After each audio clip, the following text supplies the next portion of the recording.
All right, welcome everybody to EKU R6, and today we will be watching the EKU white team. Maroon, I believe, had a forfeit, but I'm Alan, this is Marshall, and we are going to be with the EKU white team as they go up against the Christian University of America today. Yep, Catholic University, I think. It is. CUA, that's what I know. But yeah, we're gonna hit Cafe first, and this is our first white stream of the semester, I believe. I'm not 100% certain, but that would check out. Yeah, so not sure what to expect so far this semester from the white team, but 4 out of 5 players are the same as last semester. They've kept most of their team together and kept practicing, and so hoping to see lots of improvement and hopefully we get a good game today. Yeah, and we're going to be starting off here on Cafe. And we did not see Cafe last week when you and I casted for the first time together, so I still have quite a bit to learn about the map. So talk to me about what you see just day to day when you're looking at Cafe on the whole. Well, something I think is fun about Cafe that you see, and I'm not sure whether or not at this division if they play the same way, but in higher divisions and competitive play, you'll see all 4 bomb sites be viable, which a lot of maps you kind of have 3 bomb sites that are better than a 4th, but Cafe, every site is viable, and so that there's a lot of diversity in approaches and whatnot on the map. You've got the top floor bomb site of Bar, and then you got 2 middle floor bomb sites, and a lot of teams don't like the mining bomb site, but I actually think it's one of the most underrated sites in the game, and a lot of teams are playing it now. So maybe we'll see some different, action there on the second floor, the middle floor, with the 2 different bomb sites. Then, of course, you've got Kitchen. And Kitchen plays out a lot differently, too, than the rest of the map because you have a lot of direct opportunities to hit the site. So, yeah, I don't know. It'll be fun. We'll see what EKU White starting defense it looks like. Mm-hmm. And so we'll see what they have in store, whether or not they like to play all 4 or stick to 3 or how they try to approach the map. Yeah, and so what do you think we will see here for bans from both sides? So the offense, defense, what are we looking at?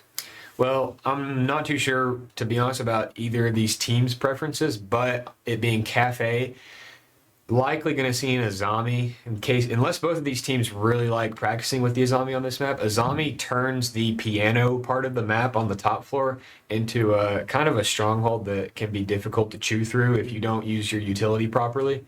So Azami opens up a lot of opportunities there for especially the top floor. A lot of teams like taking the Azami out. Mira's pretty strong on this map as well. I see Azami banned a lot more than Mira though.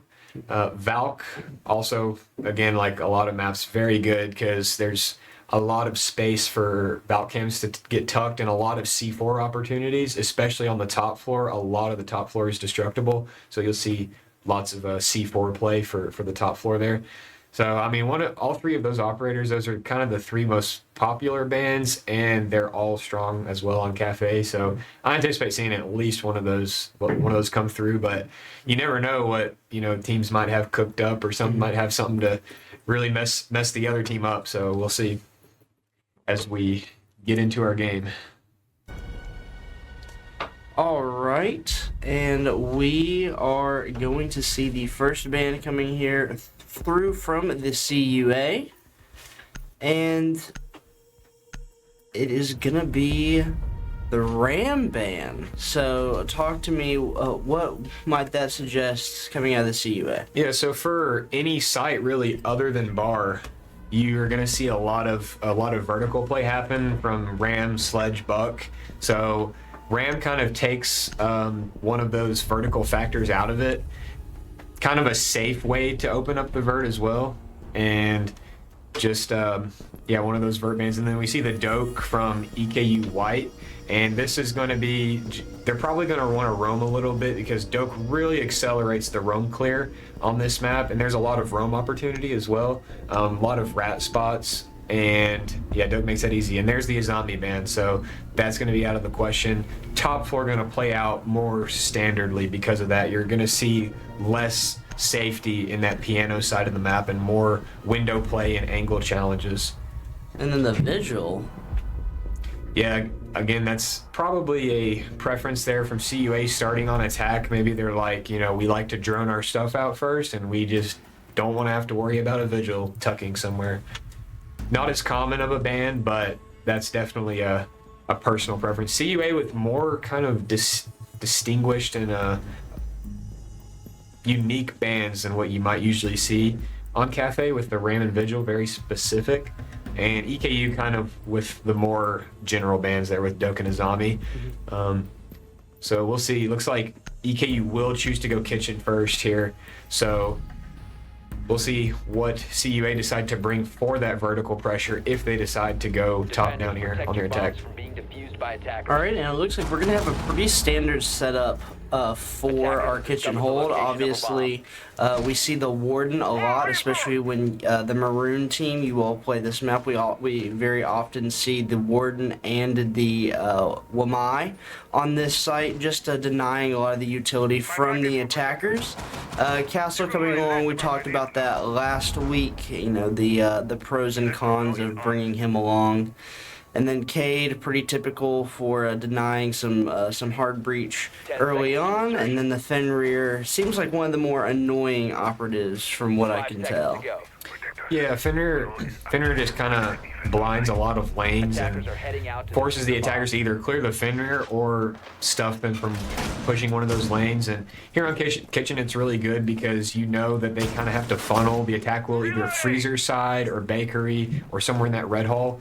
And here I see a Fenrir here in the white hall. So yeah, Fenrir's pretty common, not too crazy uncommon here on the kitchen bomb site.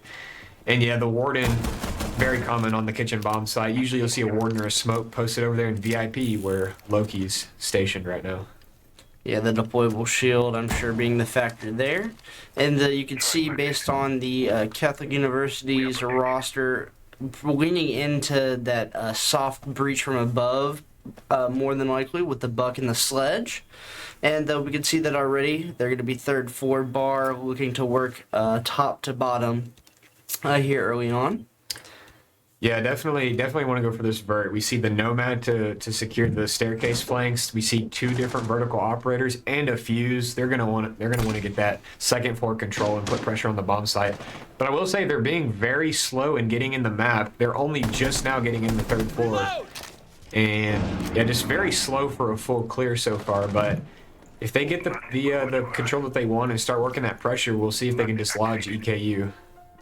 Yeah, and K-Bomb is tucked away nice and safe there at the bottom of the stairs, surrounded by his own barricade, so giving himself some space to work with. And all's quiet on the front right now as we're over halfway through the round and not a single bit of damage gained or lost, except for Solus, who has lost a little bit of health on the buck. Yeah, it looks like the CUA will start. You hear those fuse charges coming out. Doesn't look like it's going to net anything, but they're going to start getting this vertical pressure open, going to start fusing down, and EKU's going to be tested on their positioning and their patience here to wait and not get too antsy from this pressure being opened up above them. Yeah, and they're making a lot of noise up top, and we are starting to hear some shots go down. 45 seconds on the clock now in CUA. They do need to be careful of the time. And the problem, I think, here, Marshall, is this seems to be a full top commit, and no one's really working any of the horizontal angles. But Solo does manage to break that stairs down and find K-Bomb. 30 seconds now on the clock as we enter into the late round. A 5 versus 4 here for CUA. Can they transition? Another hard breach coming onto the hatch here momentarily. And Loki has not been challenged here on the stairs. Red ping coming out over towards red. And CUA, they're so slow to get on the site here. They drop down. Raggy's going to be able to find one. Flash comes on in. Loki finds one. The trades are going down. 2 versus 2. 4 seconds on the clock. Raggy finds one. And the last player is nowhere close. EKU White, they managed to hold on to round number 1. Yeah, once once CUA got the control that they wanted, you saw they got the castle pick. It looked like things might go well for them, but when they went for that collapse, they funneled through Freezer, and it looks like EKU just picked them apart, and the last operator was left upstairs playing on the vert, and yeah, just did not work out on that execute for CUA. They kind of funneled Freezer. Maybe one went white side, but looks like EKU did a good job of standing strong and locking down that Freezer flood at the end there. Yeah, and honestly, to me, it just felt like they were a little too committed to the verticality. Maybe, it looked like at one point the Cade was pushed out of the angle that he was holding by the fuse and could have ran straight open into a line of sight if CUA had been playing somewhere on the first floor, but nevertheless, they all play top. Yeah, looked like a big problem was them getting in the map and getting the control they wanted in a time-efficient manner. That didn't happen. They were a little slow, and that didn't allow them to do much after they had the vertical that they wanted. So ended up with a poor flood there, and yeah, EKU got them. But now we're going to see EKU transition to the top floor bomb site, and here's the Mira and Malusi. Both of these gonna try to contest these lanes, slow them down. And a Mute probably going to place Cigar there with the shotgun to contest the red drop. Pretty standard stuff from EKU, and we'll see what CUA, who are bringing the OSA. That's an interesting pick for this bomb site. Seen it a couple times used to go for the default plant in bar, but not too sure. That might be what they want to do there, is play the OSA for the post plant, or for the plant going down late round. But yeah, we'll see how they can try to get EKU out of these positions in Cigar and Piano. Yeah, and Kiwi going to be white stairs, the player on that front. The rest kind of just holding off of the Miras. And this, from what I've seen, is one of the more difficult things to take over, this Piano area. It seems so difficult from an attacker's perspective. How do you go about breaking that down? Yeah, so it takes a lot of window pressure. You got to have somebody on that ticket rappel. You got to have somebody on the south window rappel, and if you do that, you got to have somebody holding your bottom white peak, because teams will inevitably try to shoot somebody off of that south rappel. You have to just stack these windows, clear these castles, clear the utility first. Otherwise, the defenders are kind of safe to just hold the lanes for free. But it looks like that CUA will open up a cocktail side. It looks like there's two different players there on the cocktail rappels. So maybe they don't even go for Piano here. They just do a cocktail focused attack. A minute and a half now on the clock, and it's all silent on the Piano side, like you said, but it looks like three players from CUA are looking to drop down the red stairs hatch. And Loki is set up with a nice C4 lineup. As soon as he hears the sound cue go, he'll surely let that one fly. Some pressure over towards Cigar once again. Loki does let it fly. He'll pick up C-Moose on the one. And so that'd be a 5 versus 4, and he's going to do well to get out here. Running straight under the windows, but fortunately, no players into that area for CUA. He's going to be able to find a second one onto the little balcony. And the 5 versus 3 now for EKU White, continuing to deal damage over towards the CUA, but Solo will manage to find the refrag. A glimmer of hope here for Catholic University. The Finka boost coming in, the swing from K-Bomb, nice one tap onto the head there. And now the 2 versus 4 with 30 seconds, looking dire for CUA. Yeah, it looked like CUA had a interesting attack, lots of points of pressure, but they just didn't quite go together, and EKU handled this as K-Bomb's looking for this Finka now, who's headed towards Cigar side. The Grim pressure and the vertical kill, probably on the Grimby ping through the floor. That was huge from Soloist. But will it be enough for this 3v2? Yeah, trades go back and forth, and the pinstripe kill feed comes out with EKU White on top. And so that'll be 2 defensive round wins in the book for EKU White. And just a few issues that we're seeing in Catholic University's approach here early on. Talk to me about what they might do to adapt here going into fireplace reading. Well, first of all, they've got to go faster. So again, they're gonna most likely, if they do what they like to do for kitchen, they're going to try to get in the top floor and go top down here. Yeah, seeing the Nomad and the Sledge, they're going to want to work vert above the bomb site here. If they do that, though, they got to be faster because they have to have time to do what they need horizontally after they get the vertical pressure. So if I'm CUA, I'm saying, guys, like, we got to move faster than this. We have to get in the map quicker. We have to get information faster. Because really the same thing happened there on Cocktail. There was a good minute and a half where they were just getting set on what they wanted to do. And then they were a little out of sequence when they went for the attack. I definitely think it threw EKU off guard. And to be honest, if CUA had somebody on the skylight, Loki would have got picked rotating back and might have been a totally different round. But just there's a few miscues there from CUA, but here, if they're gonna go for this vert, they have to get in faster, have to get intel faster, and challenge these players faster. Yeah, what are you seeing out of EKU that's going really well for them right now? Yeah, so far they've just sat still and played their positions and honestly just let CUA's attack issues present themselves for EKU to capitalize. You know, these strats from EKU have been pretty good, working out for them, and yeah, all they've had to do is sit still. We will see the blitz coming out here for CUA. Yeah, that's an adaptation I like. That's going to enable them to take some space faster if they use that right. And might actually attempt to rush the reading bomb site. He's posted up outside of that snow door, which with a shield, my read there is he's going to jump in that snow door and go straight into the bomb site. And EKU are playing pretty top heavy here as well, just continuing to hold on to piano. Probably reading that CUA might have wanted to go for some vertical play here, and it looks like they'll still continue to commit to that ideal. Some ping is going back and forth. An early contact, not quite made yet, but pressure up top for sure. Yeah, it looks like the blitz rotated up to the top as well, so they're just going to use this blitz to try to take some space, but they got to pick a lane here because the mirror covering piano side is going to make it challenging for that blitz.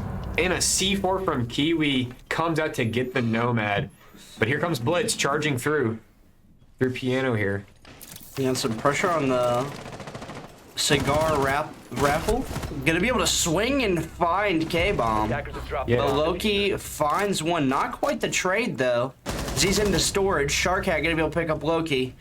And now Raggy, left in a peculiar position here, will find one. Is ready to contest the second, but is just gonna back up onto site and begin to play a barricade. Has the read C4 underneath, and that's cinema right there for you. Yeah, secured that down player. He might not have known that player was down, but the read comes through anyway and he gets him. And now it's just sololess in a 1 versus 3. Pretty unlikely there after the attack that appeared to start trying to be a little faster from CUA actually ended up shooting themselves in the foot, and EKU trading their way down to this 3v1. Now it's quiet before what may or may not be a storm from the ash of sololess here. They attempt to clutch a 1v3. They're in the top floor. Yeah, and they're looking to make a swing here. Maybe enter. And they're going to use the soft breach, and they will swing and find Kiwi. That's going to be Diffuser picked up, and a beautiful play by him. Now with 30 seconds left, EKU, can you hold the line? And this is really one of these scenarios where you don't necessarily want to always commit to this gunfight. If you find yourself in trouble, just back away. And sololess, he's making it difficult. Finds the one onto Ugrave. Raggy is in the position, knows the shots are fired, he's going to take the swing regardless, and he will win that. And EKU White, they win 3 in a row. Yeah, EKU, unfortunately, given sololess a couple of 1v1s, questionable positioning and decision-making there, but Raggy, at I think 6-0 now, he's got the back line on lockdown. He picks up the 1v1 and still secures the round despite a little bit of a clincher there, but EKU will transition back to kitchen, and now I want to see some real adaptation out of CUA. Can they get in the map faster? They're bringing the Nomad, the Buck. Looks like they're going to have the same approach plan, but they're going to have to move faster if they're going to penetrate the EKU defense down on the site. Yeah, and EKU also going with the same composition as we saw in round number 1. Why fix what's not broken? Being defused by attackers. And I'm interested to see if they do adapt like you've been suggesting, because right now, I mean, EKU White has done all they need to do really in this first half. I mean, if they just need to take one more down, and you consider it a really good half for them to go up 4-2 at least, but I think it's very plausible that we see them go up 6-0 here. Yeah, definitely. And we're going to, again, CUA's going to be tested now. They're going to revisit these bomb sites they lost before. And if they can adapt, might have some hope for them on the future of this map. But yeah, if not, it's looking really good for EKU. Doing the full site rotation, getting all 3 of their first defenses. And yeah, don't fix what's not broken. Looks like this exact same defense. And almost, it's a similar attack with the operators, but we see the OSA now instead of the fuse. Probably gonna pull that to try to go for the freezer plant, but actually, I don't know if they have the ace for the hatch, but they'll have to try to clear the Cade Claw with the MPs first. But yeah, so now hopefully CUA can go a little faster. Otherwise, we might have another minute and a half of nap time. It does look like they're going to do something different, though. They're actually approaching the first floor here. OSA and Forrest posted up outside Small Bake.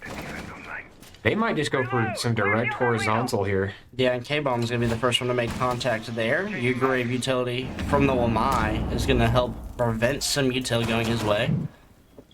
But it does look like they want to make contact here on the horizontal first. We're not seeing a whole lot of vertical play, despite Solus bringing along the buck. Maybe send him on a solo route here. And Raggy definitely spotted that player as they took a little shoulder there.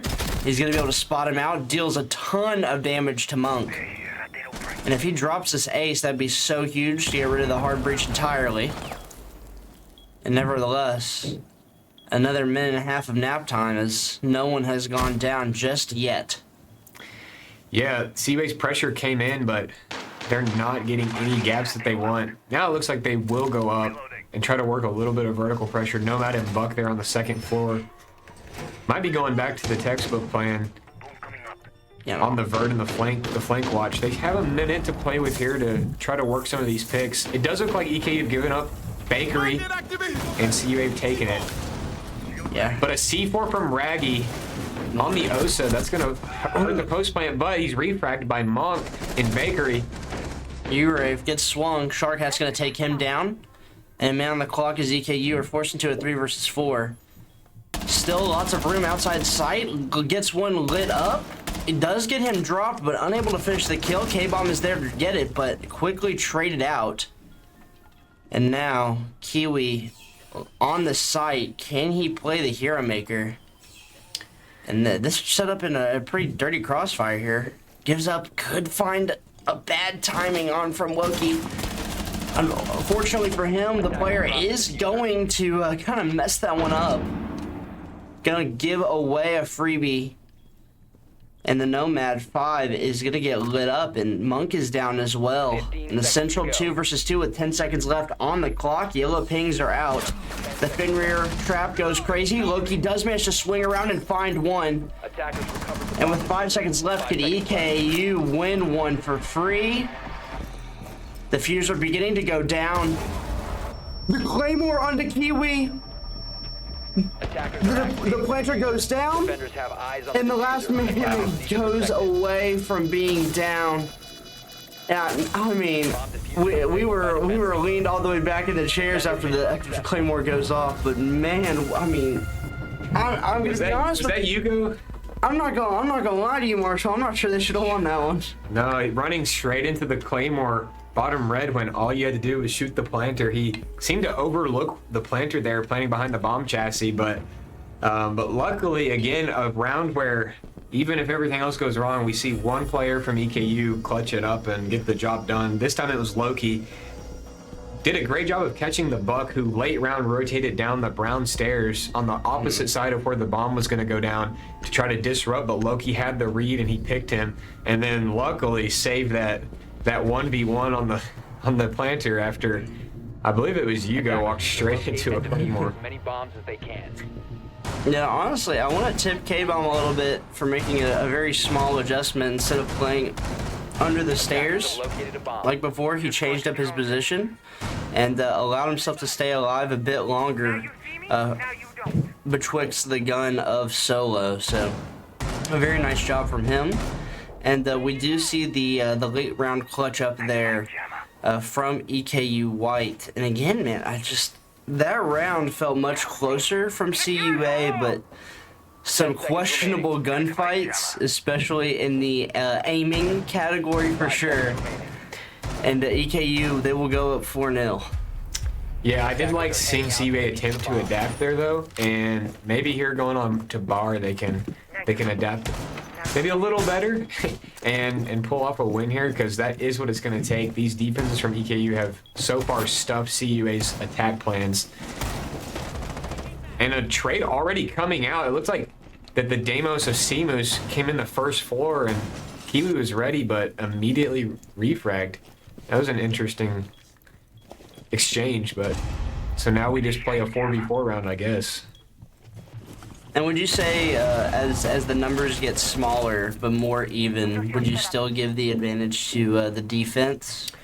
Yeah, especially they're taking up the Deimos. That's going to eliminate the ability for the attackers to get intel and pings. Although Deimos, not necessarily great here on this site unless you go below. That might have been the plan there with the Deimos entering below. So, yeah, at the end of the day, your defense is already set up, and when you kill an attacker, you disrupt their whole attack plan. So, yeah, in this case, the trade does benefit EKU, I believe. Swinging over towards White Stairs as the repels are definitely pushing pressure over towards Cigar side. One player still over by Piano, and Sharkhat is going to be able to find a nice angle there, but Raggy managed to pick up the trade. 3 versus 3 now with a minute and a half on the clock. And K-Bomb is kind of in a weird position where he has this player next to him on the repel. Gonna go chase that kill, but he is long gone. Yeah, interesting from CUA. That's the second time we've seen them repel straight into Cocktail, and it starts to work for them. I'm not sure how EKU let that happen a couple times, but they did refrag, and now again it's all quiet. It's a 3v3. The attack CUA needs to decide how they want to approach this 3v3, maybe get some intel. You see Solo is droning. Some gunfire coming out, and Mute is below with the shotgun. Oh, and Solo manages to swing off of his own red ping and find the kill, but Loki will be there on the trade, helping out his teammates when they are getting subdued by pressure. And now 2 versus 2, Raggy on the site, Loki sitting below, coming up the White Stairs. The Nomad ability going to trip off there, and 5 manages to find Raggy, 5 manages to find Loki, and CUA, they managed to hold on to their angles and take that one down. Yeah, it looked like a little bit of a lack of awareness there. The Mira coming through Freezer with her back to the Nomad, might not have quite known where that Nomad was, and EKU just a little out of sequence on the 2v2 there, and I don't know, it's like EKU, they've got good setups, but it looks like they're just a little unprepared for some of this aggression from CUA. We saw the CUA repelling in Cocktail, netted them a kill, and the Ace got in there toward the end and picked off K-Bomb and Piano. And yeah, EKU just need to be a little more aware, a little more ready, because, you know, so far when CUA takes their time and are low on time, have to go for a sloppy execute, it works out for EKU, but when CUA play with time well, then EKU just need to be a little more aware of this attack. They dropped their first round, now it's 4-1, and maybe CUA can start to creep back into this game. If they can get a 4-2 half, they'll start to jump back into it as they head over to the defense, but we'll see what they try to do different here for their next reading attack. Yeah, it looks like they're going to bring the Blackbeard along, which is something we saw last week, and we were talking a lot about the ramifications that's going to have on the current meta. But we did see EKU Maroon last week opt to ban the Blackbeard going into map number 2. But here, EKU White, this is going to be our first time seeing how they deal with this revised version of the operator. And we'll see how it affects them moving into this round. But CUA, like you said, good adjustments throughout. And let's see how they attack here over towards reading. Yeah, I wonder if they'll again try to take this top floor or not. Last time we did see them bring the blitz over the Blackbeard and attempting to take faster pressure, but likely going to see them do something similar here with the shield. And looks like Lucky and Raggy having a bit of a moment there in the bathroom. Interesting. And again, we see CUA posted up on the new balk and the cocktail repels, and so far it's been working. Them putting pressure here and just swinging in. They've been getting kills, but maybe EKU are ready. The Blackbeard gets in, the shield saves him. He takes some space, and K-Bomb, he's in for it now. Yeah, he's stuck in a pretty precarious position, but Raggy here to help. C4 goes out. Is going to deal quite a bit of damage there to C-Moose, but not going to be able to find the kill. Another C4 out of nowhere. Does not quite find that down. And K-Bomb managing to live for now. Problem is, very tough to get out of this when they have the pressure that they do. And Kiwi will drop down low. And now Raggy staring into the line of sight of two potential enemies here. K-Bomb tucked away in the corner for some help. The Legion Mine onto that Osa could be huge. Raggy gonna be able to pick up the one. The Osa pops up in the middle, but the trades go back and forth. And after a crazy gunfight win, 3 versus 3, but Loki gonna get shot down from up top. Will surely succumb to death here in a moment. And that's gonna leave the 2 versus 3 here for EKU White. Yeah, Raggy been a big hero player so far this game, securing some rounds that were a little close, and he's gonna have to make another one this round. He gets one in the Whitehall, and now it's a 2v2.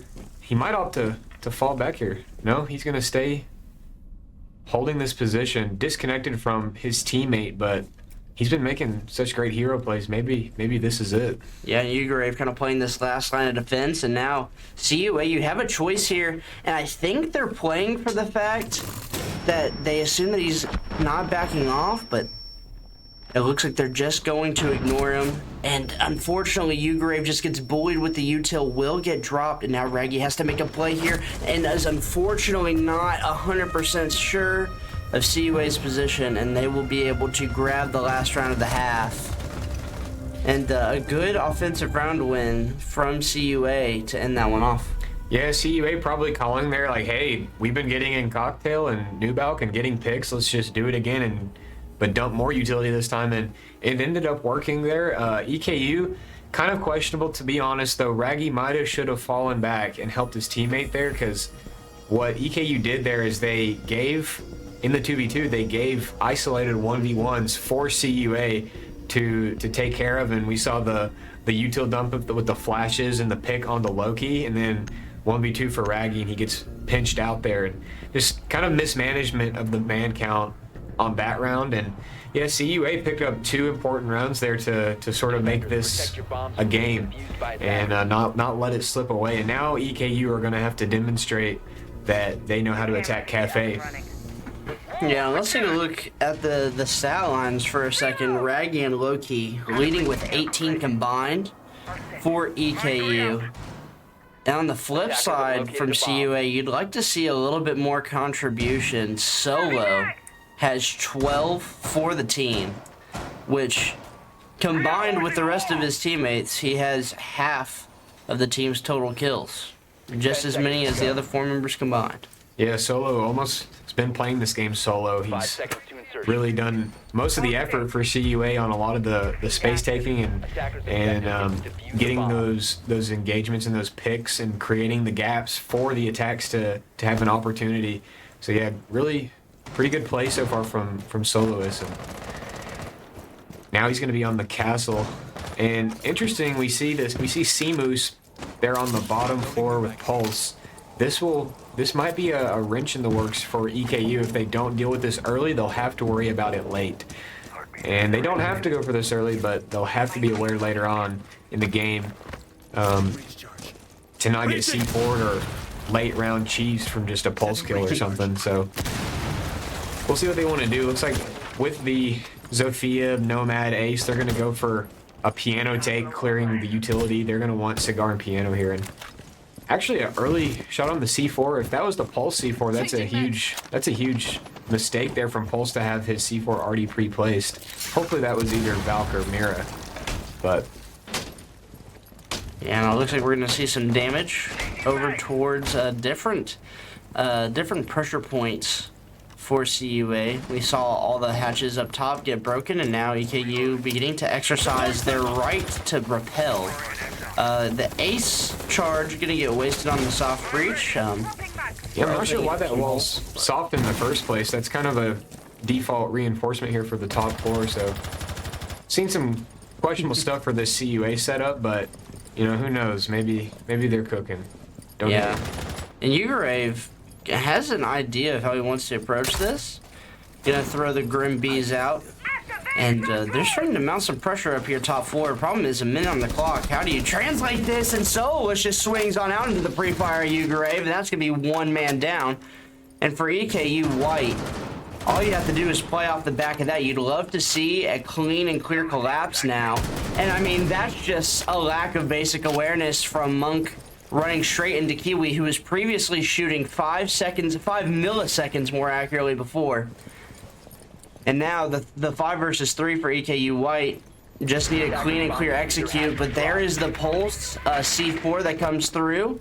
K-Bomb will be able to find one. The 4 versus 2 is in now. And now that they know that one player was bottom, that's going to be the pulse, they are able to isolate the fact of the matter. One player left remaining on site, but Kiwi takes the gunfight by himself, isn't going to be able to win it. And somehow we've ended up in a situation where EKU are under a lot of pressure time-wise. The Grim Bees coming out. Loki, you kind of just need to stick this plant here, but they do manage to find the kill onto 5. C-Moose comes swinging around. Just hold the fire, and K-Bomb will be able to take that one down. A round of interesting proportions there, Marshall. For sure, a questionable setup from CUA, but even more questionable was some of these positionings and rotations that we saw. Whoever was playing the Mira swinging the rappel just gave them a free kill. That Mira was going to lock up EKU. EKU not bringing an Ash or anything to deal with that Mira directly. But CUA gave him the gunfight regardless, and they took the space that way. So totally unnecessary peek there from CUA, and they gave EKU the one thing that they had going for them. And yeah, not to mention just some awareness, you know, questioning there from Monk, just rotating right into that cocktail window rappel, which is, I mean, yeah, shooting literally right before that, and he walks right into it. Just very unfortunate rotation, we'll say, and CUA just kind of handing them the mid round there, and EKU ended up securing it toward the end. And again, C-Moose reinforcing these bar walls. You want to leave these soft. You want to open some holes in these for pressure onto the default plant and new Balk, but yeah, interesting strategy. CUA opting to reinforce those and not reinforce those ticket walls, which Ace opened for free despite not needing to be Ace. But some interesting stuff, but still, CUA, they almost got back in that round toward the end there. They made some good plays, had the Pulse C4. And yeah, this time though, proud of EKU for bringing the Ash. They need to directly deal with the Mira, or they will get locked up unless they get blessed with an overextension. So now they're going to have the right answers for CUA's puzzle they've set up for them with the Mira. Yeah, I think we're seeing more or less the same ideas from CUA, which is not entirely what you want to see, especially on the defense, I don't believe, but we'll see how it works out for them. 30 seconds into the round, and more or less the same playbook here from EKU White, just opening up as much as they can. They recognize that the wall is soft once more, and they're probably going to work on getting that open pretty easily. And then just continuing to lay some pressure on the rappels here. What can EKU find early on in the round? Yeah, just need to be careful there. The White Stairs doors, Loki rappels on the south rappel there, but not sure if anybody's going to rotate for that. It doesn't look like Jaeger just jumped out the cocktail side windows, but he got back in the map safely somehow. Not sure what occurred over there, but yeah, now Loki's worried about this Jaeger who was bottom white. Oh, and he has a right to be worried. He kind of gave that up at the worst time. The peak comes out, and Solus gets a gorgeous timing there for CUA. Yeah, very unfortunate. If you're gonna play that rappel, you almost have to have somebody actively watching that on a drone. Oh my god, hello? One tap coming out from Hugo there. Again. Wow. I mean, looks like it was on the Baffing player again. hate to wonder if that was another overexposure, totally unnecessary. And I'm reloading. yeah, guys, that wall's reinforced. I can't explain that either, Hugo, but yeah. Yeah, and honestly, now EKU have kind of a staggering amount of pressure inside of Piano, and I don't know a ton about this game, but I know enough to recognize that this is definitely an oddity. You don't see a lot of pressure over towards Piano in this capacity, but EKU, they spring on top of it. They find 2 so far, and with 50 seconds left, they can pretty much just collapse at will. And I guess that's why you really don't want to give up Piano. Yeah, Piano's so important there, and losing that bathroom pressure, it just starts falling apart. And I was wondering if we might see some more hero play from Soloist, but he got taken care of and kind of been nullified on the defense so far. Not been able to do much on the bar defenses as the rest of his team gets picked apart, and now EKU's on match point, a timeout from CUA, and yeah, they're gonna have to try something different. Their bar defense is definitely not working out, so hopefully they'll try a different bomb site after that and test EKU's metal elsewhere. Yeah, and to me, I mean, I think it just goes, like you were saying, to some weird site oddity setups, transitioning into some late round uncomfortable situations, but also just the over swinging. I mean, that's got to be what it is. There's no way, Solo gets a pick on like a semi-spawn peek. He's managed to find the guy on the rappel, brain fart from EKU, and then all of a sudden we just see EKU find 2 picks out of nowhere, especially one into the guy bathroom. Very confusing for sure. Yeah, EKU just kind of playing those rappels, sitting still, and CUA gave it to him and they capitalized. So good stuff from EKU though, to be patient and to punish those rotations and mistakes. And interesting seeing the blitz here. I wonder if that'll make the cut through the attacker repick, but looks like CUA will opt to go kitchen instead this time, and we'll see what they can do to try to stuff EKU. They're going to bring the Goyo and the Legion for some late round traps and stalling. The Castle as well, and you've got the Capcan. That might disrupt the blitz play if they're not watching for it. Might have been the right pick at the right time. Yeah, honestly, I'm thinking that we'll probably see the blitz get switched off here just by essence of the Catholic University's composition, but maybe Loki just really wants to play blitz here on kitchen, but maybe, yeah, it's kind of a common strategy now to send a blitz into small bake and run them straight into bakery to try to pick that bakery player early. That might be what we see. Could see him charge the VIP player if CUA have a VIP player. We will see, but yeah, blitz can do some interesting stuff here on this attack, and we'll see what they do. But like you said, CUA do, whether intentionally or not, have a lot of answers for the blitz with the Legion and the Capcans and the Goyos, and does look like they're going to send him directly at this bakery player to try to get bakery early. Is a little dangerous to run straight through the bakery door though, but looks like CUA don't have a prep player or prep holes to challenge that walk-in, so this might work out well for EKU once they're ready to go for it here. yeah, and we're gonna see some hard breach go off, and the blitz is kind of just taking his time. I'm not sure if he's fully aware that he's got this space for free, but it does look like Loki has become aware of that fact, and I mean, they're droning in. There's not really a lot for them to call out. They're kind of giving up this entire A side of the site for free, and Loki is just going to do his due diligence, which you like to see. He's not going to be too rash in what he wants to do, but they very clearly have some semblance of an idea that CUA are playing pretty far back on the site. Loki's going to take his pistol chow. Unfortunately, not going to be able to find the kill there. The Goyo shields are getting popped halfway into the round. And so late round denial is going to be more or less left to some shenanigans, we'll just say. The pings are coming through off of the Grim Bees, I do believe.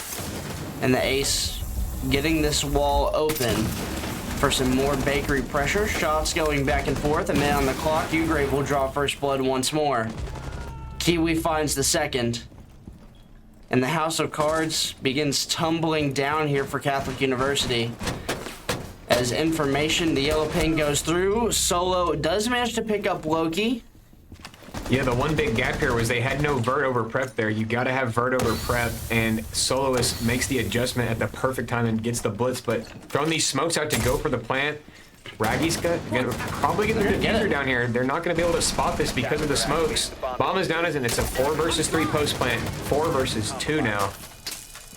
EKU are kind of set to maintain this. However, Soloist is still up, who's been a shining light for CUA in their dimming hopes of winning this map. Yeah, and at this point, Solo, I mean, we've seen him do a lot. 14 kills in this map, more than the rest of his team combined, but I'm not sure he could even do this. 20 seconds left on this diffuser in the 4 versus 1. I mean, that is going to wrap map number 1 up in EKU. You know, they falter a little bit in a couple of rounds, but more or less a pretty clinical performance from them over the Catholic University. Yeah, impressive attacks coming out from EKU there to handle those defenses that, yeah, we kind of saw some questionable stuff, but still EKU did have to troubleshoot, problem solve some things, and they did. I liked the utility execute for the plant there, and yeah, just good stuff from EKU to handle Soloist and company.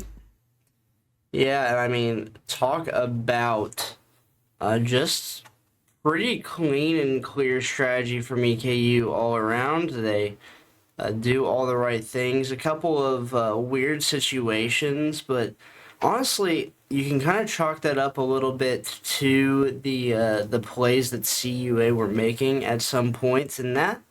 It's kind of weird when you're used to playing against certain setups and someone comes along and they do something that's just so crazy different. You have to really prove why that's bad. Yeah, and CUA kind of proven to us why some of that stuff is questionable. That, you know, just odd reinforcements and odd setups, but at the end of the day, it wasn't necessarily the setups that did end up killing them. It was just questionable peaking and decision making and rotations. And yeah, EKU were set to punish it and did a great job on the attack after losing a couple of defenses there toward the end that kind of gave us some hope that CUA might make it competitive. But yeah, no, EKU just shut it right down on once they got to the attack with a couple bar attacks and a kitchen attack with a nice execute.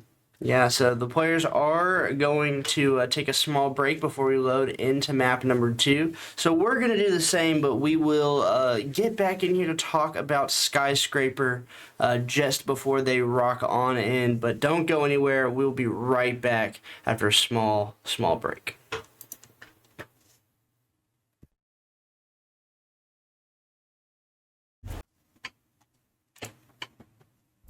All right, welcome back as we head into Skyscraper for map number 2. If you missed it, map number 1, we saw an EKU White kind of just teaching CUA a little bit about Cafe, and they win a clean 7-2.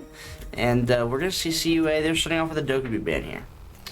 Yeah, kind of default, but again, probably just want to try to eliminate that so that space doesn't get taken on them so easily. And looks like that EKU are going to target Soloist there. They're going to ban the Buck. We saw Soloist play Buck a lot, and even though Buck is not crazy relevant on Skyscraper, he can get some below pressure done and Malusi. So very, very specific bans from EKU there, and I think that at least the Buck is a target ban. And we'll see what CUA ban. This will be important. Fenrir. So Cade and Tuber are up on the defense. If Cade and Tuber are up on Skyscraper defense, you better be playing them because you can lock down critical walls so easily with those two operators. If we're not seeing those for Geisha for office side, then I question the decision making. But I saw some of the chat. At the end of the day, these teams are just here to have fun. At least that's what CUA was saying. I think EKU are probably taking a little more serious than just having fun, but CUA are just here to have fun, and it is what it is. So they're gonna run Defenders protect Interesting your bombs lineup from here being with defused by Oryx and attackers. Solus, so probably a lot of wild activity is going to go on, maybe on the first floor because of that. And we'll see what EKU have cooked up. Interesting Blackbeard and Ying picks there. Makes me wonder if they're going to go for something top black on their attack here, but we will see. Yeah, Attackers have located this is a bomb. map that I'm a little less acquainted with, but talk to me about the kind of normal setup that you usually see on defense from most teams.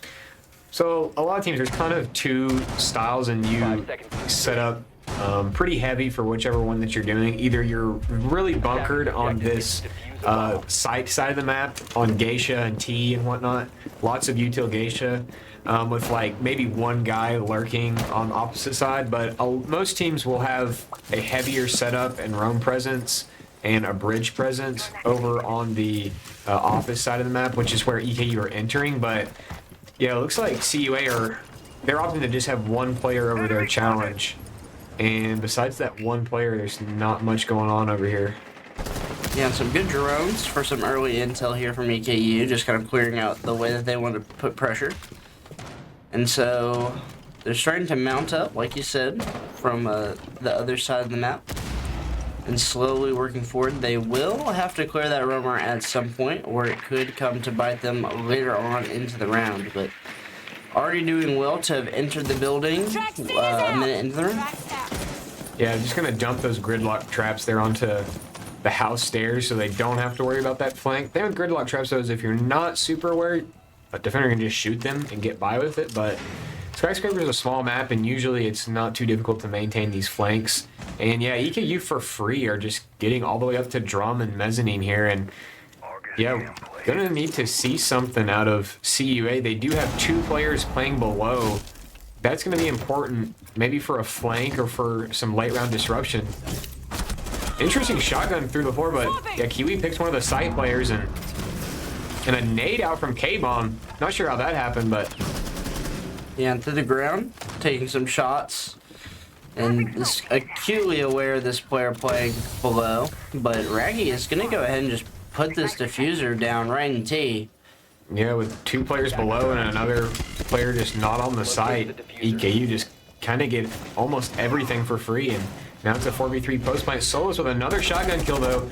The flank from Oryx not working out. But it's a 2v3 and Solus is up. And Solus on the Solus is coming up black stairs now to try to attempt to make a play here with Shark Hat in the 2v3. Yeah, and that player will go down. A few nice shots there. The last player stuck between a rock and a hard place will find one on Deloki. Shark, can he do it? No, he cannot. Not with this time. Not with K-Bomb right behind. And round number one goes to the offense. Here, EKU what? Yeah, EKU taking opposite over. That was the right play. Is the path of least resistance. CUA looked like had one player over there early that fell maybe down a hatch or something, because after that, EKUI just drilled all the way right to the site, got a pick on the T player there on site, and they had a plant down with over a minute left in the round, and just not much there from CUA side. EKU just kind of power drove through what CUA had no setup there on the opposite side, and CUA now going to run it back and would like to see some horizontal extension this time, some utility and some reinforcements over there to try to slow down this EKU attack. Attackers need to locate and defuse bombs. Yeah, maybe playing a little bit more spread out. Nevertheless, away we go. And talk to me about what you want to see here from EKU. Do you want to see them try anything new in the expectation of an adaptation here from CUA, or more or less just continue with the path of least resistance? Yeah, well, it's easy to get some drones over there on the office side, and yeah, if I'm EKU, I'm kind of scoping it out here and seeing if they're setting up, which actually it looks like they're not going to set up really much more than they did last time over there on the office side. So EKU could probably just go for the same thing. Normally you'd expect some adaptation there, but not coming out, so EKU likely going to opt for the same attack. Yeah, and so far, pretty par for the course from what we saw last time. Same sort of rappel, same sort of soft breach getting it broken in. We already saw the drones being placed in pretty much the exact same positions. And I think we're just going to see a bit of deja vu here. I feel like I saw that exact drone. I feel like I saw this exact door broken. Yeah, one thing different though is CUA didn't start somebody over here for some initial pressure. They're all tucked away there on the T karaoke side of the map. They have soloists below again, but this time it's 4 people up on the top. And they will have to do a better job of locking down that site. You know, if they're going to not extend, then they better have this locked down. And this is what I like. A drum player is going to make EKU work a little harder. But just like that, they win the gunfight and he's gone. Yeah, the Eat my own words. 5 takes first contact, promptly gets dealt with, especially off the info from Blackbeard there. He doesn't have to take the chow, he allows Ugrave to do it himself. And so that gives the man advantage to EKU, especially as they put some more pressure towards T. And I think this is what EKU is pretty much just going to play for. More or less the same deal where they want to get some pressure, take some space in towards T here early, and just go ahead and stick this one down off the back of Raggy. However, I think this bandit is going to slow them down just a little bit for the time being. The nade is going to try to break this one open. I don't think it's going to quite do the job. He's going to ping that for someone else to worry about here in a second. But some shots going down, and I mean, the barricades have pretty much slowed EKU to a halt here. Yeah, interestingly, the castle being the disruptive force, but still EKU. Oh, soloist from below, peeking out through the mezzanine vertical. It's going to get Raggy rotating, and Kiwi will equalize though, but the hard breach is down, and that might have been their only opportunity left to try to get through these castles without just punching them. They're gonna have to get to meleeing. And I mean, Solo is still below. On the Solus, they will be able to spot the plant going down. Might see a late round endeavor from that Solus to kill the planter. yeah, and Blackbeard's going to enter on the site, and he's going to have to be the one to do it here. Take control, throws the nade from around the shield, is going to just try to stick it, but I mean, what can you do? The Solus from below, and here comes the chase from Kiwi. 10 seconds remaining. Towards the under, needs to find this kill, is not going to be able to do it in time, and the Solus pretty much just finds everything there for CUA, and I mean, wow, what a cluster for EKU there. Yeah, EKU not having utility. Well, really, they had the utility. They had breach charges and aces, but we're a little slow opening those castles up. And then, to be honest, Soloist soloed that round on Solus. And yeah, it took care of that ace rotating and got the vert kills on like 3 different people attempting to plant. And Kiwi just a little late there on chasing the Solus. And yeah, really out of sequence there on the collapse from EKU. After a dominant first round, they just do not deal with the castles or the Solus, and it trips them up, slows them down, and they fall on their face. And now it's a 1-1 game as CUA transition over to the office defense. But it is important to keep in mind this map is incredibly defender-sided. So seeing CUA get some defenses might not be the most disheartening thing for EKU, but I'm not sure if this is, I don't recall if this is EKU's map pick or not. I believe it is. And would like to see some more attacks come out, but we're gonna get a taste for EKU's office attacks here.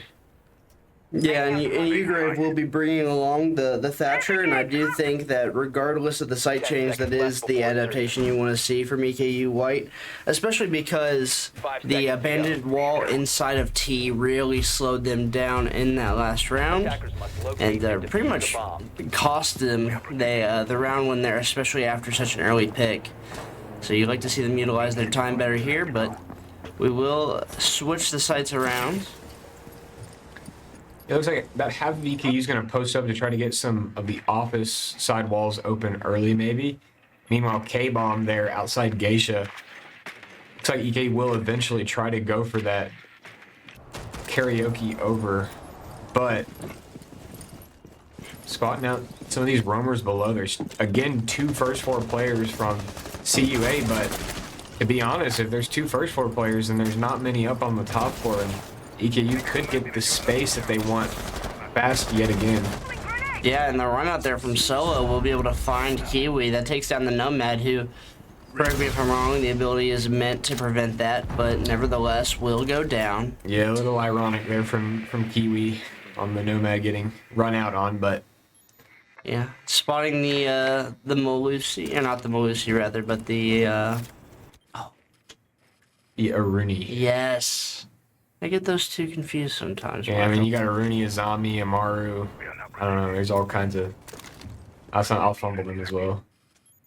The yellow pink coming out there onto the frost. Such an interesting approach to the round, having the shield and the frost mats and everything below here, and it's not like they're not playing a C4 Oh my build. god! What a shot from 5-star and a Loki just sprinting into the angle there, and I don't know, like, you don't necessarily need to go for these kills below. They don't have any sort of threat directly onto the site without any kind of C4s or Solus or anything like that. They could have just approached the site 5v3 in my opinion, but yeah, instead they worry about those players below and a run out and a nice shot later, and it's 3v5 for EKU. Yeah, and Raggy is gonna try to make his way in here, maybe try to find an entry.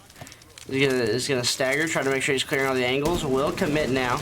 Is not gonna be able to find anything. Solo does manage to pick up another. And Raggy will drop once more, and I mean, this looks like a completely different team than the team we saw in game 1, Marshall. Yeah, getting ripped apart. This defense from CUA, odd as the setup was, it worked here against EKU and caught him off guard, I guess. And yeah, EKU just kind of falling apart, and Attackers recovered the bomb. CUA looking competitive here. Another odd rotation that goes punished, but doesn't get any more than that. And now it's 2-1 lead for CUA. It is going to be skyscraper defense, keep in mind. Very defender-sided. Not absurd to see defense rack up a lot of rounds, but, you know, again, after the first map, you'd expect a little more here early from EKU. And we will see CUA heading towards first floor. And I imagine we might see a similar setup down low with the shield and the frost mats. I mean, it worked for him in round number 3, but we do see the switch off towards Mira, which can't blame that one. But the cap can coming out once again from C-Moose. Yeah, it's kind of funny that CUA just happened to bring the right ops for the blitz. If EKU are going to go for a shield play here, we see CUA with both Capcan and Legion again to try to stuff that. So we'll see if that blitz sticks or not, and if it does, what EKU decide to do fast with the blitz here. We see the sledge coming along as well, in addition to the Twitch and the Ram. Yeah, seeing Sledge and Ram here is a little odd to me. Maybe at this level, teams don't make vert, but usually the defense will make a lot of vert and play heavily up above the site. And so you really don't need a ton of vertical utility to open up, because the defense usually does it for you. And if you get to the point where you have that control, you're usually in a position to already win the round. But maybe at this level, it's a little less vertical controlled. I'm not sure, but I don't know. It does look like at least 3 players from CUA are going to play up. Mira then going to lock down the site, and maybe the Capcan on C-Moose going to lurk horizontally away from the site. And Shark Hat, I'm not quite sure where that kill comes from. Yeah, came on going down early. Might have just opened up the kitchen window and got sniped. Spawn peek. Nevertheless, you can't tip your hat off to Shark Hat there. We will see Raggy take down the castle breach momentarily. Yeah, looking to get some Geisha control here, but don't know if Geisha's going to be enough to work the round. They might also need control elsewhere, but not sure what we'll see here. Loki on an interesting lurk here. Might jump straight into delivery there. I think EKU are planning to try to take some control here in the second floor, but so far they've been stalled off. And Kiwi tries to swing, quickly gets taken down by Solo from inside drums. And now EKU again are forced into another 3 versus 5. What's going on here, Marshall? Yeah, just I guess EKU not ready for some of these swings, and this is what I like to see from CUA, getting more aggressive on this defense, swinging these windows and these angles that EKU are opening up, because, you know, last time they were swinging, but they got punished, but looks like EKU's awareness on Skyscraper might not be as sharp as it was on Cafe, because these swings, runouts, and all are just crippling EKU's attacks here. In 3v5, there's really not a ton you can do. You just gotta hope for some freebies to try to get back into the round. Yeah, and Ugrave is hopefully seeing one here. Yeah, gonna try to send the shield here through Pantry with Raggy to back him up with the bomb. And problem is, even if they do get this kitchen control, they don't have Vert. Shark Hat putting Loki to bed. Raggy's gonna find one on the restaurant side though, and 2 versus 4. Raggy finds another, and it's a 2v3 now. Is he gonna swing and find the next? Raggy does! And Ugrave picked up one up top. And now Solo, I mean, this guy, once again, doing it all for his team, has 3 more than the rest of his team combined, is in the 1 versus 2. Raggy is gonna be able to get the diffuser off. And now somehow EKU flipped this onto its head off of those picks from Raggy. You were going crazy over him, and honestly, I see why. And now Soloist. Can he make something crazy happen? The Ugrave so tunnel vision on the site does not see Solus just run up, stomping around, finds the kill. And now Raggy is in the 1 versus 1. 20 seconds. Diffuser is really what's going to be in play here. And Solus is going to have to make some sort of tap here. He's going to have to tap this and try to fake it out. But I mean, Raggy can really just sit here. He doesn't even really have to check here. He can maybe take a couple of swings, but unfortunately, Solo is not going to have enough time. And really interesting round win from EKU White. Yeah, 2 versus 4, or was it 5? I think it was 5. 2 versus 5, and you know, the aggression that worked out for CUA early round there, they continue pedal to the metal, and this time it did not work out. EKU just started picking them left and right. They did a good job applying that pressure with the Blackbeard and Ace to pick up 1 or 2, and then we saw the Geisha player rotating questionably, and Hugo picked him off, and then just when it looked promising for EKU, Hugo seemed to shut his PC off after the plant went down, as the Legion walked straight into Geisha, and he had absolutely no clue, gets fried, Attackers need to locate and leaves it up to Raggy, posted up outside to win on the time. Just a super questionable round from both sides, but at the end of the day, the hero plays from Raggy, and Hugo did win it for EKU. Yeah, I mean, listen, I'm all for, for having a good time. And we talked about, the Catholic University. They're just here to have some fun. But, I mean, Solo, man, I mean, you gotta help him out a little bit, you know what I mean? Yeah, Solo's been Solo here, and I mean... Now, I'm not talking Han. You hear that? Attackers must You're the only other person here. Yeah, nobody left. That wasn't funny. Okay. Marshall, if we were on a stream right now, I'd have some words to say to you, bro. Okay. We'll move on. Okay. Okay. Yeah, Solo doing an excellent job of just pulling some of these rounds to possibility, which should have been impossibility, but yeah, the rest of CUA just not showing up, and EKU is now going to go for a black side take, which is different from what we have seen from them as they went office over previously. Yeah, the Osa coming out. I feel like we've seen this every time where they try to use the grenade. It doesn't work. Yeah, I might need to go into custom or something, guys, and practice throwing the grenades at castles, because it seems like we're rolling them under. I don't know, but yeah. So Montaigne going to get into restaurant early to get this bottom black control, and pretty soon here, Goodbye. Yeah, Kiwi just getting smoked there on, I think that was the black door. Yeah, I believe so. And that's one of the black players down that would apply that pressure for when Loki inevitably comes up the black stairs. But yeah, it looks like the Gridlock's gonna get these traps down to try to secure off these two. There's 2 players here on the first floor, and if EKU realize there's 3 players on site, they could probably work these guys pretty quick.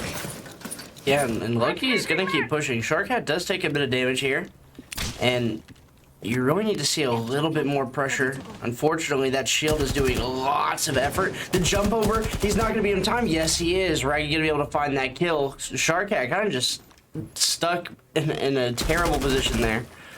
And will get taken down. Now 4 versus 4. The swing. Nice shots at a K-bomb. He's ready for the second. Unfortunately, not going to be able to take that one. 5 stars going to be able to win that, but Ugrave quick on the trade on site. And that really opens things up here for EKU. They can really just work onto this site, get the bomb down. And the swing, just a lack of awareness there from Seamoose, I fear. And 5 stars below, they have the read, smokes and everything going all out here from Ugrave. Might as well use the utility while you've got it. And 5 star left in the 1v3. And with a Loki, with him on the Montane, I mean, this is practically impossible. Yeah, also I'm not quite sure if 5 star is sololess. Don't know if he will demonstrate the same capability or not. And even if it was sololess, there's just not much you can do here. Capital posted up on the karaoke rappel, upside down, very safe. Montane on the black stairs. Doesn't allow the player to cross, but Oh, he's just gonna swing right on in and gets hit by the frost trap. Honestly, that one's on Nico. yeah, might have forgot there was a frost. Not sure, but got a little hungry for the kill and got punished for it. But Loki does pick it up on the Montane.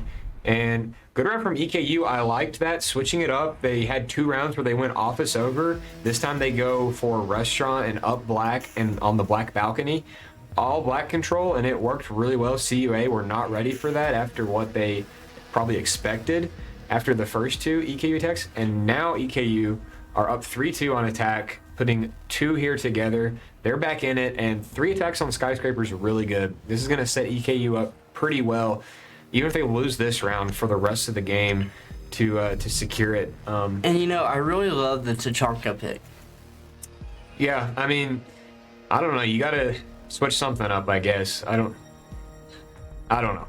I'm not sure that I've seen this before on a karaoke defense, but I'll say I'm interested to see what he does, how he applies the Tachanka to this hold.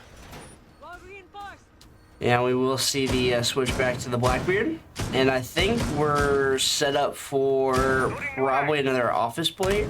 Attackers have discovered the location of a bomb. But we could see them try to work bottom black as well once more. But a couple of different looks from the CUA for sure. 10 seconds. And Solus, I'm certain is going to go lower here in just a 5 moment seconds remaining. and try to play under the site. Yeah, I mean, that was the win condition that worked so well for them the last time they successfully defended here. And curious if EKU bringing the Montane back again, they must have liked how that took the space for them, and wonder if they'll do the same black push or not. Looks like they will. Nomad coming up to the black balcony, and Montane there down below, probably going to get in restaurant. And yeah, the same attack here from EKU that worked in the previous round. Yeah, except a couple players look like they are trying to be ready for the pressure, but nevertheless, EKU have done a good job to get inside the building. Raggy gonna get posted up on this disgusting little angle here that I would rage to if I died.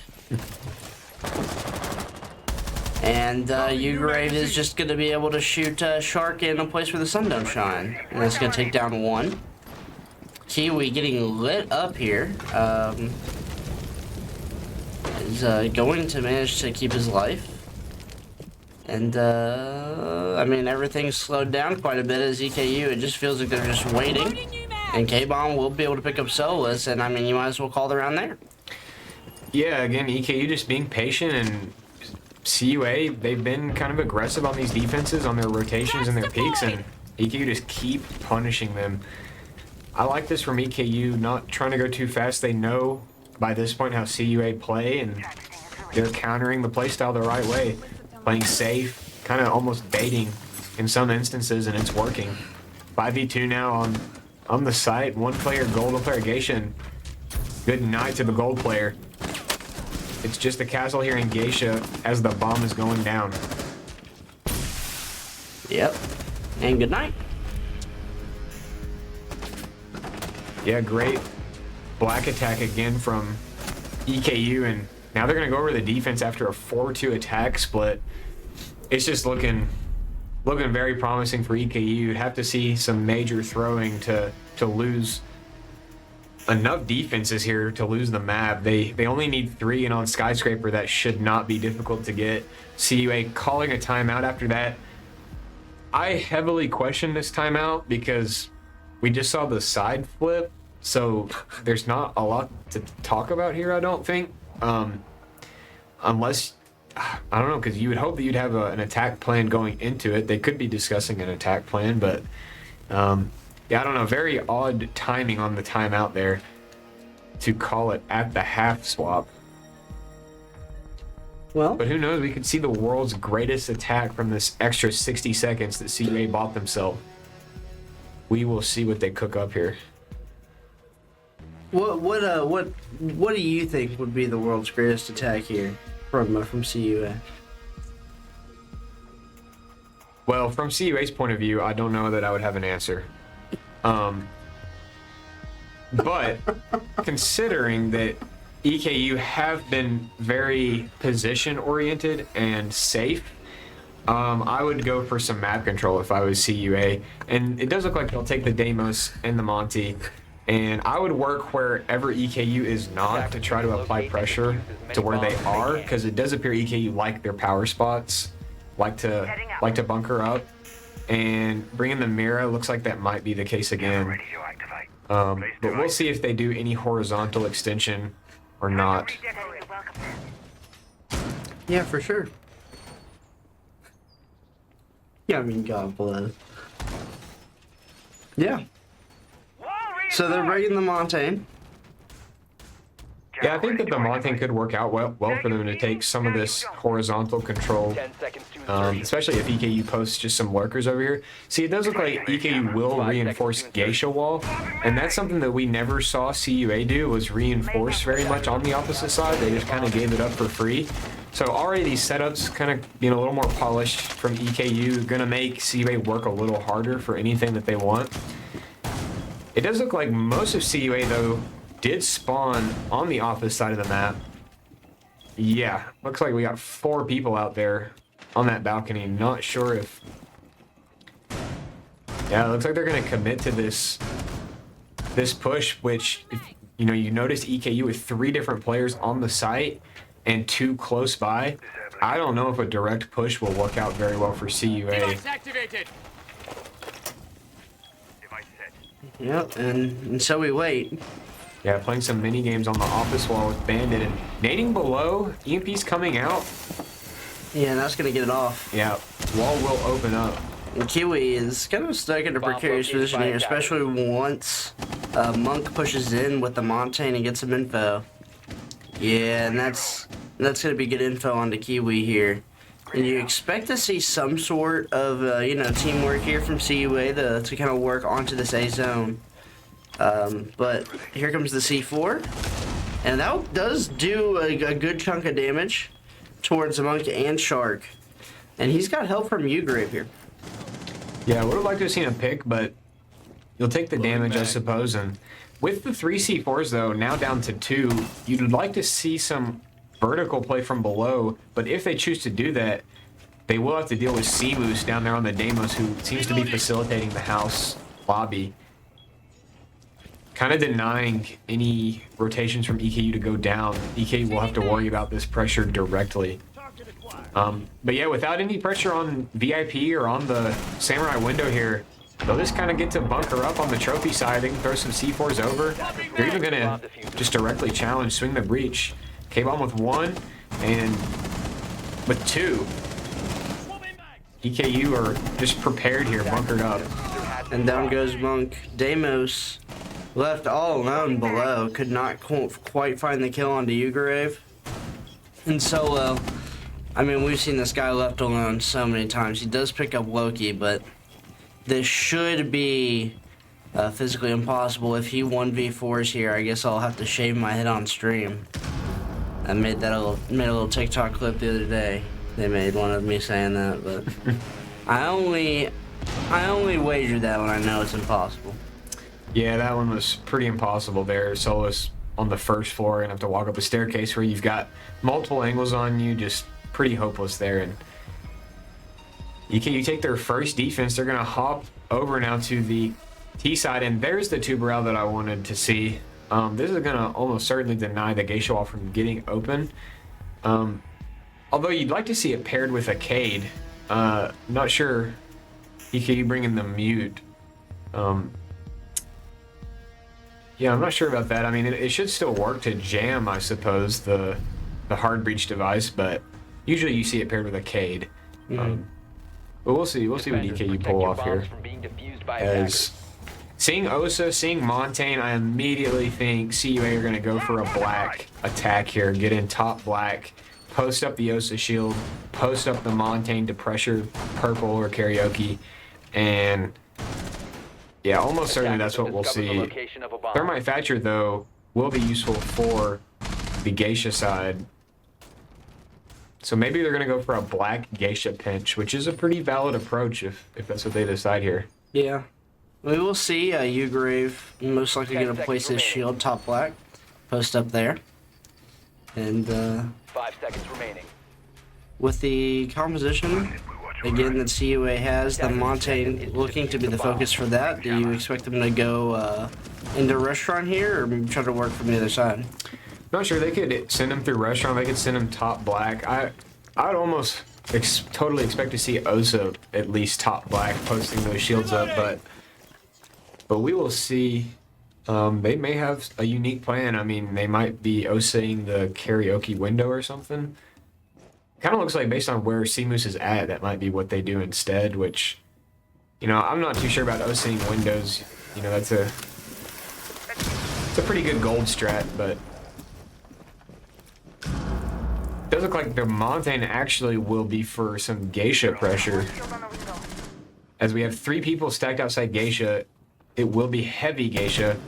And I suppose that it's not a top black from CUAI. Stand corrected. Solus is up the wave stairs here, but Oh, hello. despite not being aware of K-Bomb, K-Bomb just cannot seem to connect to Soloist himself, and It does win the other gunfight, though. yeah, does down the other. But he's gonna be safe to res. Yeah, and the sound cue coming in, and there's the Montaigne. Monk gonna grab some information there, and K-Bomb wisely gonna back off the angle before getting swung, but Loki will manage to find the Osa, taking that one down, and, well, there goes the gold strategy. Yeah, Thermite and Thatcher, though, they're flooding through Geisha now. They're all the way pushed up, almost to the site, and does K-Bomb know that they all walked in? I don't think so. But I don't know, doesn't but matter. Loki's ready. Yeah, he's there. He finds the one. And Solus and Shark are so weak here that this really should be easy pickings to clean up. With a minute on the clock especially. Some damage going down in both directions. And we might see a questionable swing here at Loki, but the Montaigne just walks forward. And, I mean, the problem is you can't really make progress with the health that you have. Loki's gonna find his third in the round. He's working towards the ace. Can he find it? K-Bomb's gonna steal that one from him. And the Solo is Solo on the other side of the map. Will take down one, but what the hell? Okay, Smokes the finds second. 2. Now this would be diabolical. Yeah, he's gonna have to get Kiwi out of the corner here after you see Solo's baiting his team for the entire round to make it 1v5. At least he's putting on a show for us. 15 seconds He to go. got 2. Can he get the third? He will not. Kiwi is ready. Solos is not. And another round for EKU. They're going to go up 6-2 now, I believe. And one defense away from winning the map, it's looking promising for EKU. Yeah, you'd love them to send us home here as they move to Barbecue Kitchen. And we will see the smoke. We'll see the Azami come out for, I believe, the first time in the series. Was banned in map 1, I do believe. And so wasn't played up to this point. And it looks like we will see a bit of a shift from everyone on CUA, with the exception of Solo. He's going to keep rocking the Ash. Yeah, I think that their strategy is we're going to do our attack, and Solo, you just try to get in the map somewhere and kill people. And, I mean, the guy's 14-7, and the rest of his team has 8. So, you know, nearly double the entire rest of his team's kills. He's just been out of sequence with this team, though, it appears. He's not necessarily pushing with his team so they can capitalize off of his abilities to win these gunfights. He's just kind of been on his own, solo, 10 seconds and left before insertion. not necessarily paying off. But yeah, EKU 5 now. seconds left. It is interesting we're seeing Azami for the first time in what might be the last round of the series. Defuse a bomb. But as you can see, EKU making this vert above Kitchen. And actually every single player... Okay, Loki just dropped back. 4 players playing up from EKU and Loki on site. This is more what you expect to see for a Kitchen hold. And curious to see what CUA go for. And I can already see through the outlines and positions that it's a heavy office over attack here. And Kiwi will get posted up. And they're going to give a bit of space away for free here to CUA, but not necessarily too worried about it considering their setup. And they are more than happy to allow CUA to just try to run forward, because so far the only player with any sort of success on running forward has been Solo. And they're more than happy to take these gunfights as they come. Get some information there onto the Blitz. And so that comm will most certainly come out. As this is kind of a dirty Azami setup, I will not lie. Is Kiba dumping here in Drum to lock down anybody pressing Garden, and without any DMRs or anything from CUA, they've got Ash Chargers, they have a Gon 6 on Capital, which just went out. They're not going to be able to deal with those Kibas very easily. So this Drum side might be completely stuffed. Yeah, they're going to send the Blitz Dragon side instead, and Yugo having to peel back cannot take that Blitz. The Blitz has a couple people backing him up as well, and Yeah, trying to get some shots off is unfortunately not going to be able to connect. And there's some pretty substantial pressure over that side. And Kiwi is kind of stuck. Can't really rotate out in this position. But luckily for him, no drones are found on the side of CUA, as they're just going to swing without checking corners. And him and K-Bomb combined for 2. As a very questionable round win. I mean, K-Bomb's caught with something out. No, we're not quite sure what that was. But unfortunately, not going to be able to get taken down. Solus, though, I mean, is just going to continue to shoot his gun really super straight into the heads of other players. Will get dropped eventually, though, and now 5 left in the 1 versus 3. And he's not going to be able to do it. And that'll close out the series. yeah, I like the aggression coming from CUA there to take that space with the Blitz, but after they had up to gold, they sort of fell apart.